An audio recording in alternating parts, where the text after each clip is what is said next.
Matrox VERO lets you capture network traffic as PCAP files with a PTP synchronized clock at nanosecond resolution. It can capture simultaneously on both the primary and secondary interfaces, and also features a seamless integration with EBU list, providing you immediately with the result of the analysis. The operation is extremely straightforward. The capture window is divided into 3 main areas. On top, you'll see the action controls, including source selection and capture control. On the bottom, you'll find the list of the most recent captures. In the middle, you have the input monitor, which itself is separated in 2 main areas: the list of active sources and the status monitor. Depending on your installation, you may be working on an environment where the media routing is controlled by a broadcast control system or a similar facility. In that case, VERO is not able to subscribe to sources, but will monitor and capture everything that is routed to it. In an environment that uses IGMP to subscribe to sources, you can use VERO to select which sources you want to route to it. We will explain how to work in either of these environments in future videos.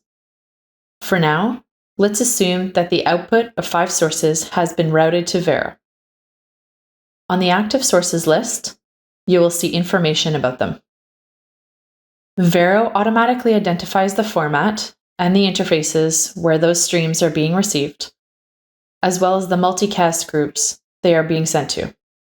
A green dot means the stream is being received on the corresponding interface.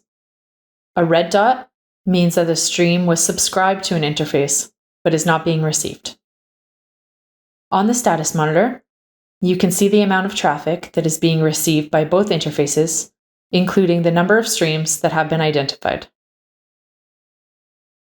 On the top right, you can give a name to the capture, define a capture duration, and select whether you want to capture the primary interface, SFP-A, the secondary interface, SFP-B, or both. Then, when you press capture, VERO will record the network traffic and send the result to EBU list, as you can see on the status monitor. You'll notice that VERO automatically adds a timestamp suffix to the capture name, so that you can easily distinguish multiple captures. When the capture is complete, you can click on the link to jump directly to the analysis result on EBU list. On the bottom, you can see the most recent captures. Each line of the table gives you generic information about the capture, such as the duration, which interfaces were enabled, the size of the PCAP file, and the number of streams. It also provides links to EBU list, to download the PCAP file, and to delete that capture.